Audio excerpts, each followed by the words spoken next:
Charlie told us a good story one Saturday night in the bistro.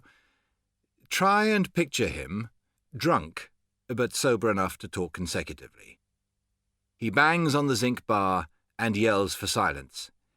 "Silence, Monsieur et Dame!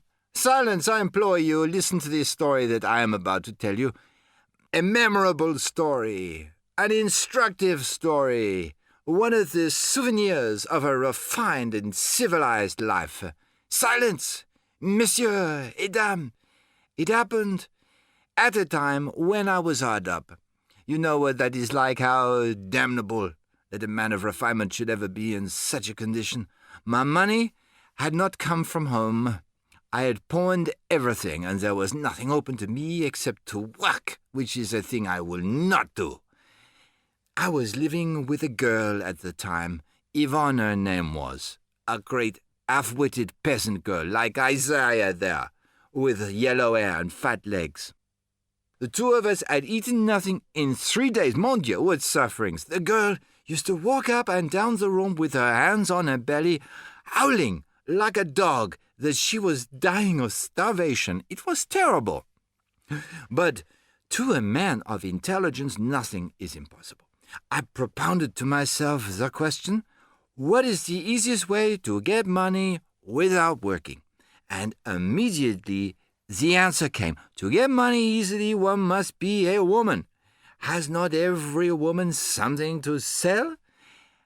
And then, as I lay reflecting upon the things I should do if I were a woman, an idea came into my head. I remembered the government maternity hospitals. You know the government maternity hospitals. There are places where women who are enceinte are given meals free and no questions are asked. It is done to encourage childbearing. Any woman can go there and demand a meal, and she is given it immediately. Mon Dieu, I thought, if only I were a woman, I would eat at one of those places every day. Who can tell whether a woman is enceinte or not without an examination? I turned to Yvonne. "Stop that insufferable bawling," I said.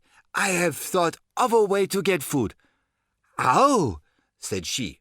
"It is simple," I said. "Go to the government maternity hospital, tell them you are enceinte, and ask for food.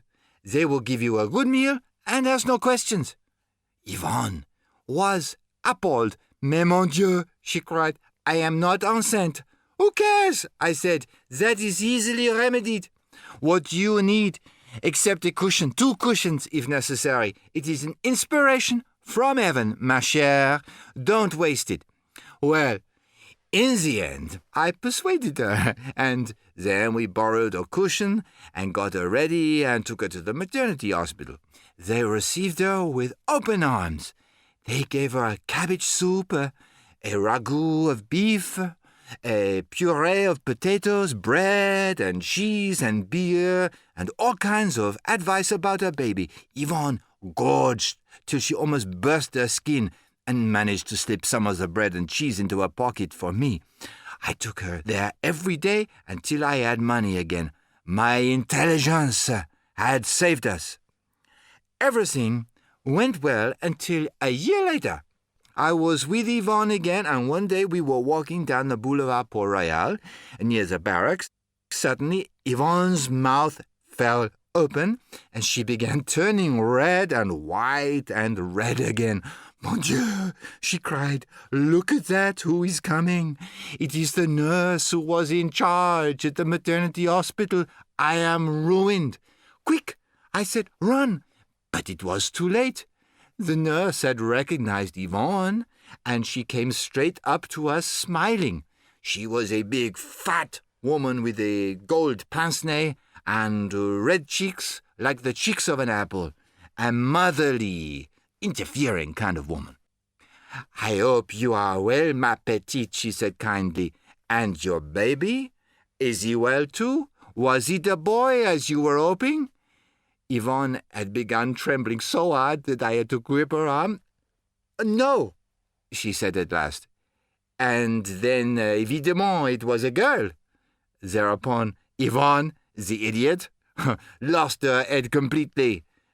"No," she actually said again. The nurse was taken aback. "Comment?" she exclaimed. "Neither a boy nor a girl, but how can that be?" "Figure to yourselves, monsieur et dame, it was a dangerous moment. Yvonne had turned the colour of a beetroot and looked ready to burst into tears. Another second, and she would have confessed everything.